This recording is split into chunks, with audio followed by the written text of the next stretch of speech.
commercials, but specifically the Geico commercials, the It's What You Do series. They would present a person or a type of person, and they would say something along the lines of, if you are this, then you do this. It's what you do. If you want to save 50% on car insurance, you switch to Geico. It's what you do. They, for example, followed a group of people in a horror movie. If you're in a horror movie, you make bad decisions. It's what you do. And the commercial ended with people being chased by a man with a chainsaw because they'd gone and checked out a closed-off room. If you're a cat, you ignore people. It's what you do. A man was sinking in quicksand begging for help while a cat looked the other way and went about its own business. The question for us today might be, if you are a faithful Christian, what do you do? Over our alignment series the past 4 weeks, we've primarily been focusing on what we believe. We've been talking about the gospel, about the Christian message in the Bible, and about what we really believe as Christians.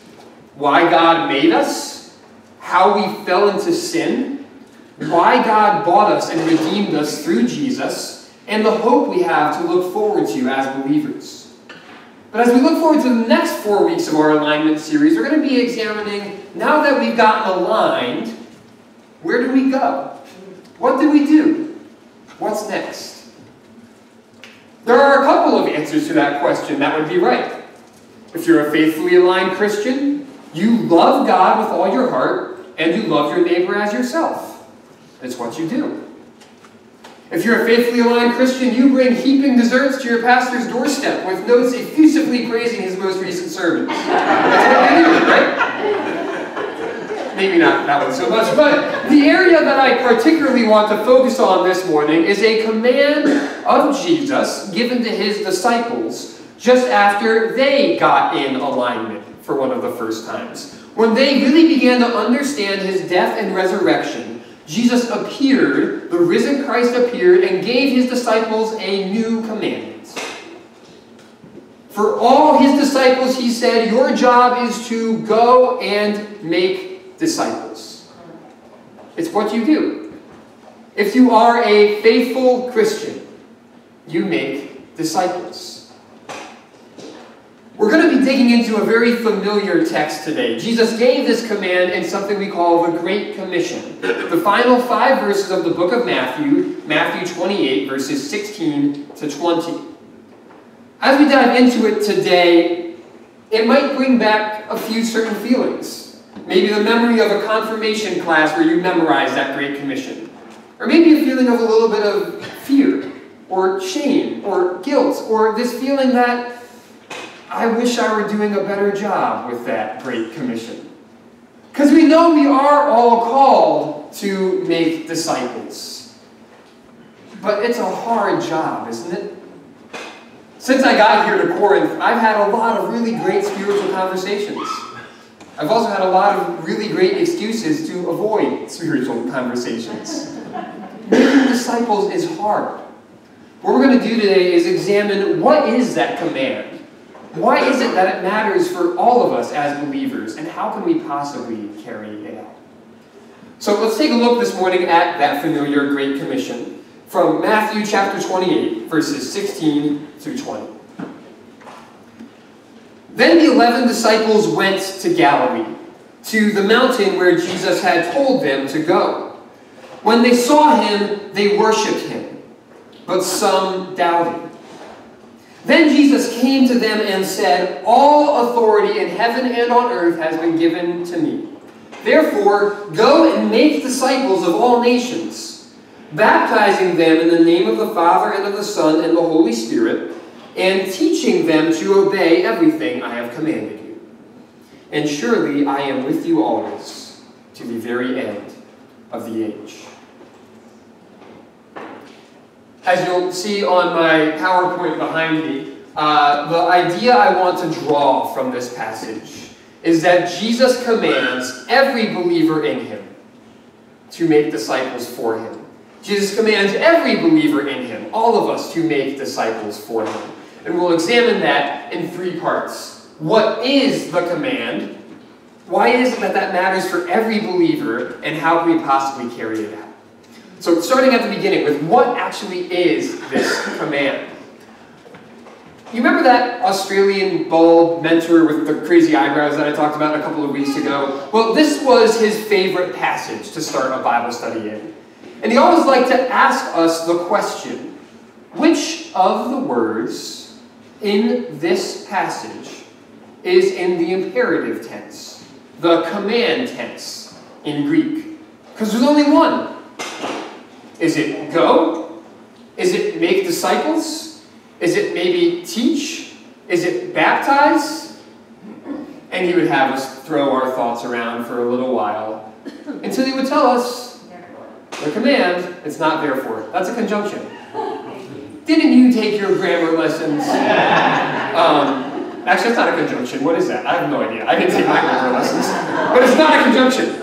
I don't think. Maybe it is. Whatever. We'll have, during the sermon discussion group, we'll parse out what a conjunction is. But the command word is make disciples.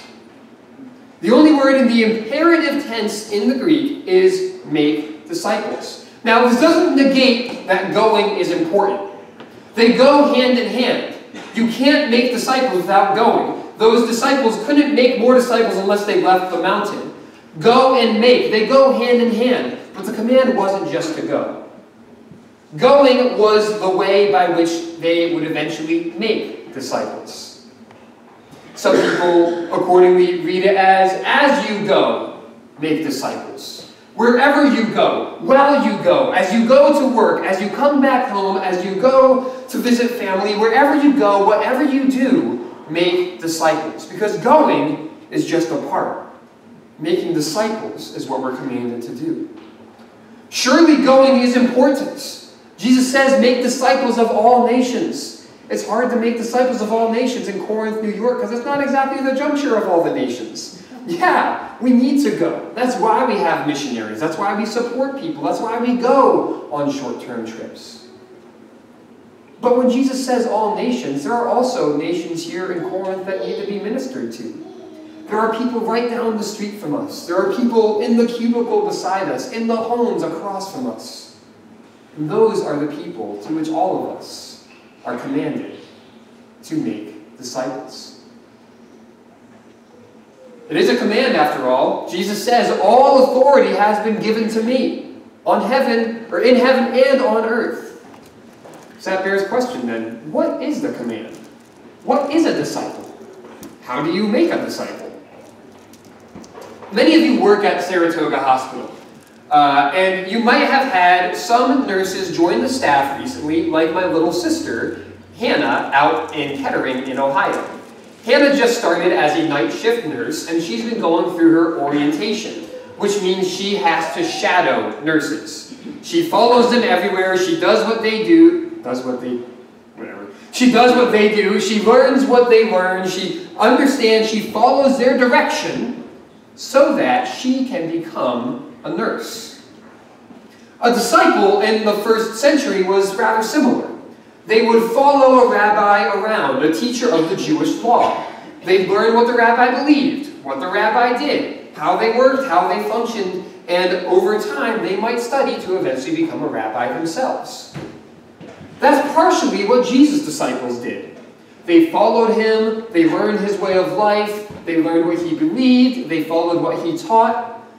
But there was a component to Jesus' disciples that was very different than other disciples of the day. Because if you're a nurse having a shadow, you don't bring that nurse back home with you. You tell them how to be a nurse, but you don't tell them how to live their inward life. You don't have a relationship with them that extends beyond the boundaries of the disciple relationship. But Jesus' disciples did. Jesus had the right to tell his disciples how to order their inward life and mind. He had the right to tell his disciples what they were supposed to do with their personal life. He even had the right to command his disciples, not just as a teacher, but as their Lord, to go and prepare him a Passover, to go and fetch him a donkey for the triumphal entry. See, there is a relational component to Jesus' disciples that's different than any other discipleship relationship. So if our job is to make disciples, then surely, yes, we're to help people grow to know what Jesus taught. That's a part of it. Yes, we're to help people learn about Jesus, know about Jesus, but primarily a disciple is somebody who knows Jesus himself and is in relationship with Jesus himself. All of us are disciples in progress. Contrary to the first century Jewish disciples, we're not going to become rabbis. Jesus' disciples weren't raised up to become a new Jesus. Their life was a constant journey, step by step, closer in relationship, closer in the walk with Christ. If that's the case, then maybe it's the same case for the Great Commission. If our job as disciples is to grow closer in step with Christ, then perhaps our job in the Great Commission is to bring people closer to Jesus, step by step. There are two types of people Jesus breaks this commission into. He says, on the one hand, we're called to baptize, and on the other hand, we're called to teach. I think Jesus is talking about two different groups of people here. Because early on in the first century, they didn't have infants to baptize, really. There weren't really families of Christians yet. Some, perhaps, but most of the people they were baptizing were new believers. Don't be offended. I know, like, infants can be baptized now. It's okay. Don't worry, I'm a Presbyterian. Lost my train of thought. But they were called to go make disciples of people who didn't know Jesus, baptizing them and bringing them into relationship with him, as well as to teach those who already did. In other words, filling the Great Commission meant bringing people who don't know Jesus closer to him step by step, and bringing people who do know Jesus closer to him step by step. Every believer is called to evangelize and to disciple. But when we examine this step by step, it suddenly becomes a little less intimidating. Because when we look at the Great Commission as the job of, you've got to go convert people, it's often really daunting. There are people who seem really hostile to Jesus. It seems almost impossible for them to come to salvation. And surely they can. I mean, Jesus converted Paul, who was on his way to go arrest more Christians. But perhaps sometimes the Great Commission is a process. One writer named Don Everts, he had an interview on an ECO podcast with our denomination. He presents something he calls the spiritual conversation curve. This is a really boiled down version of it. If you want the longer version, I can direct you to the website with it. But basically what Everts was getting at is that people start with different postures to the gospel. Some people are unreceptive. You know the type of people that I'm talking about, who would not enter a church unless they were dragged in. Who not only are not interested in Christianity, but are opposed to Christianity. Maybe the church has harmed them in some way. Maybe they've watched friends who began to embrace Christianity and it turned them off to it.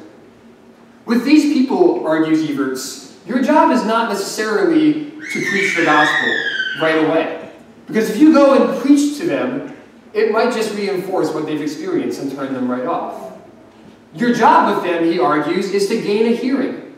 Spend time with them, chat with them, build a relationship, and show them that it's possible for Christians to not all be completely crazy.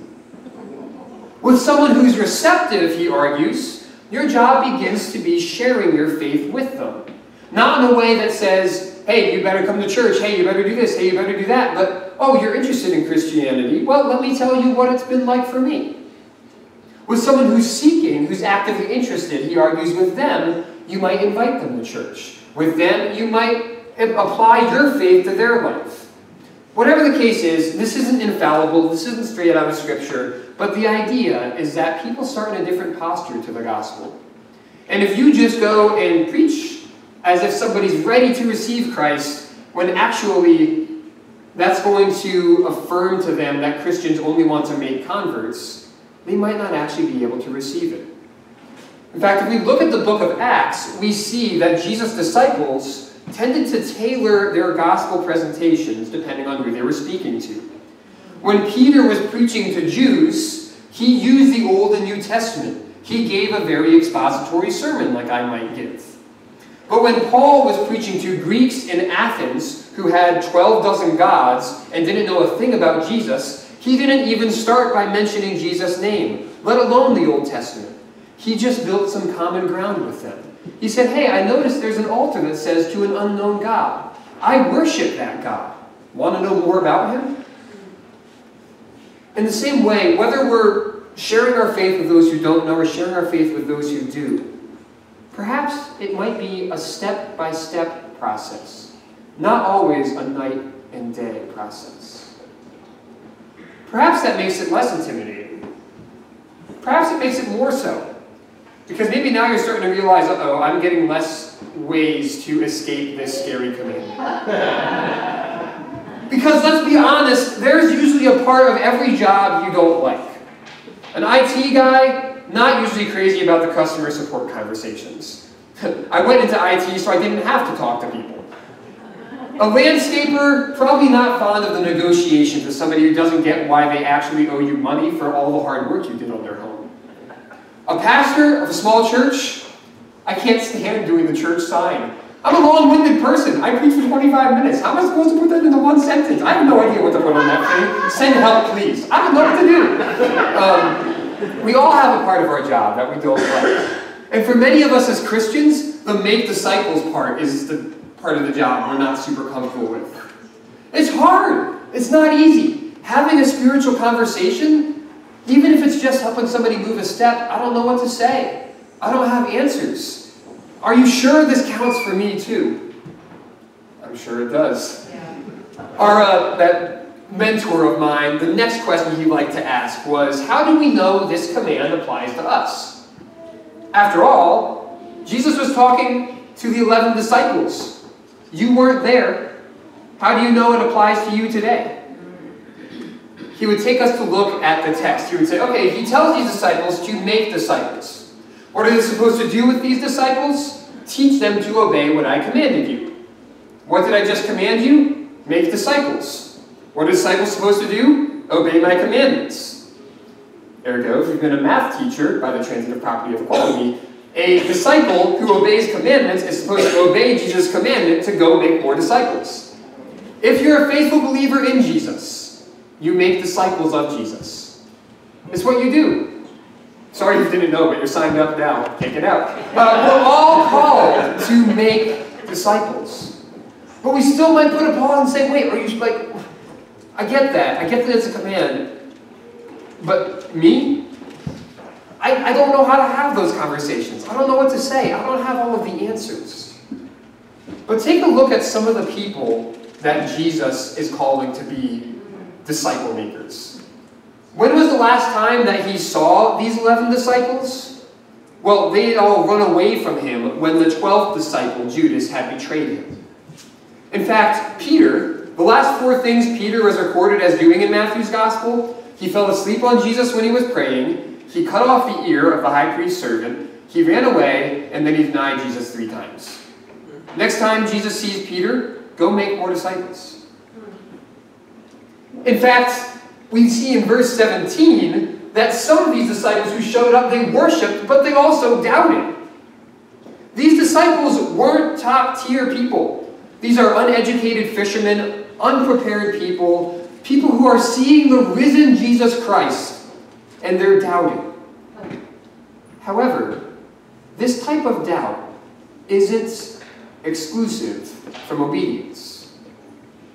There's only one other place in the New Testament that this word for doubt shows up.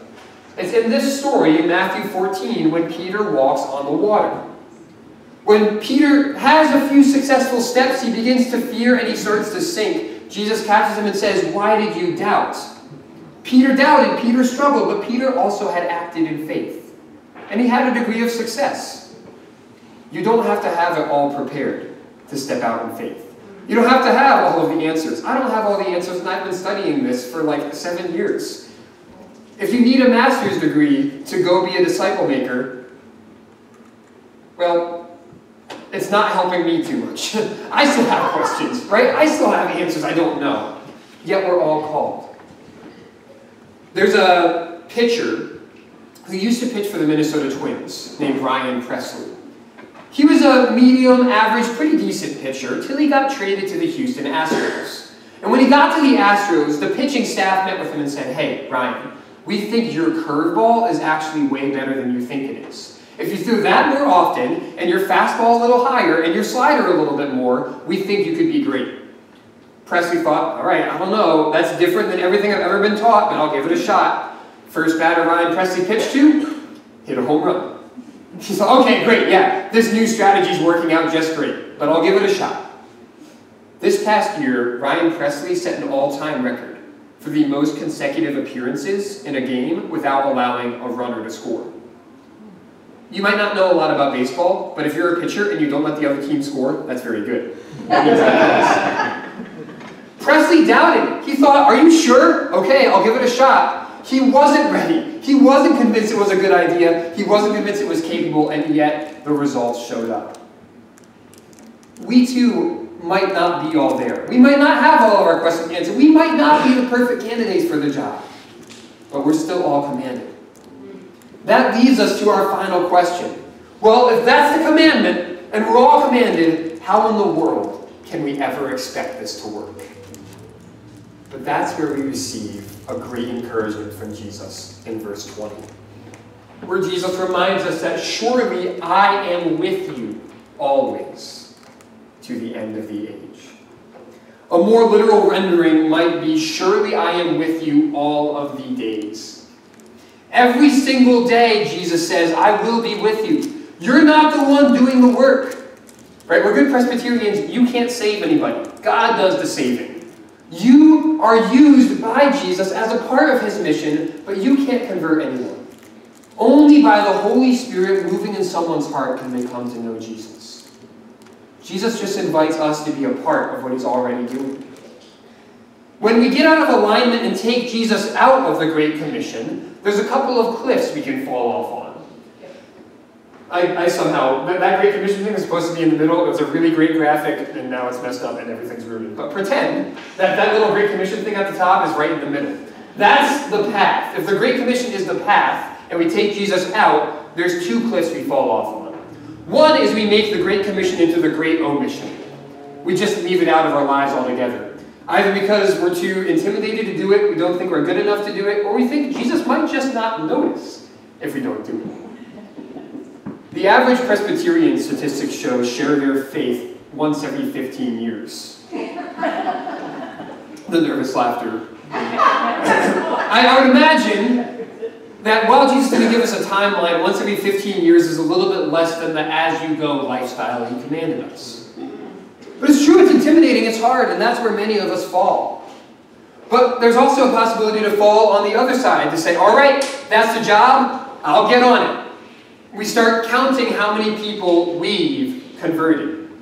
We forget about the posture thing. We just say, all right, doesn't matter if they were hostile or almost a Christian, I get the credit for if they got saved. And you either feel really, really good about yourself or really, really bad about yourself. The reality is it's neither an omission or just a mission.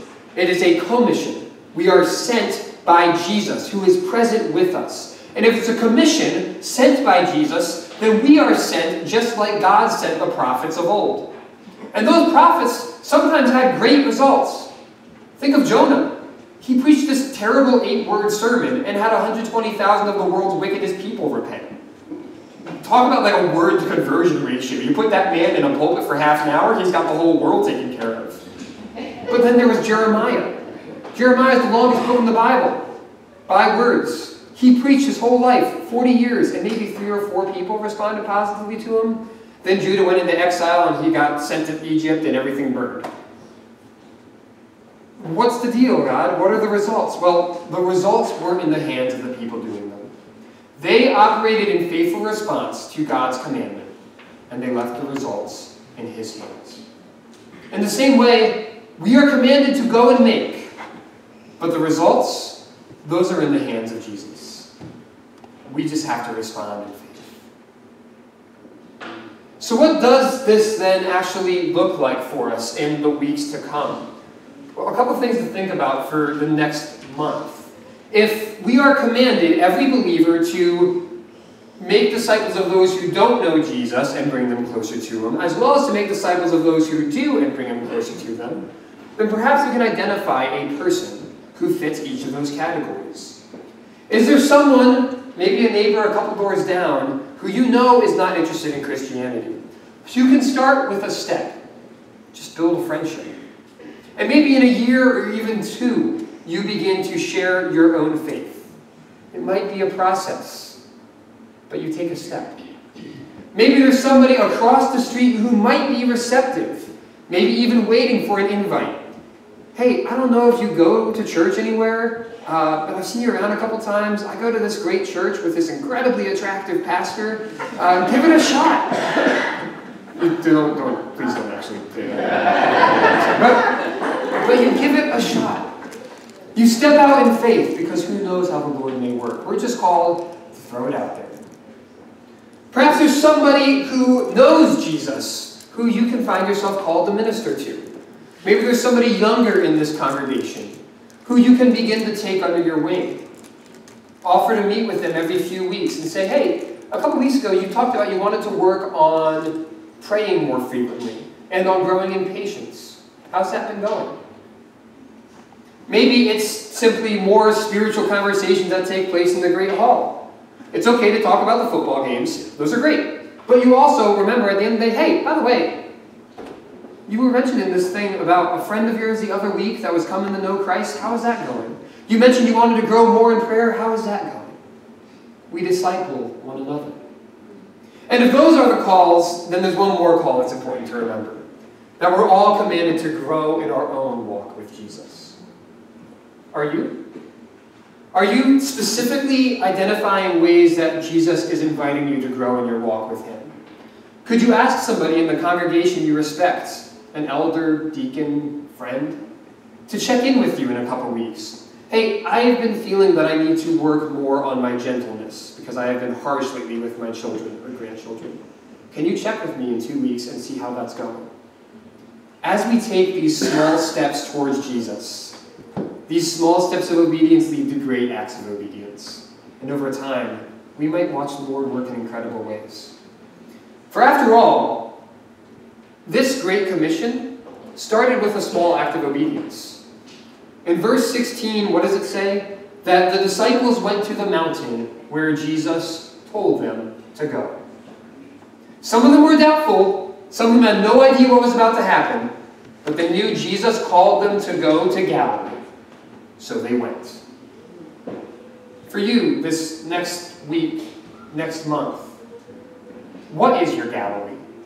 Who is your Galilee?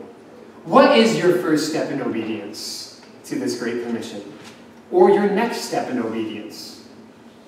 Because every believer in Jesus is commanded to make disciples for Jesus. Amen. And at this time, will the ushers please come forward to receive the tithes and the offerings.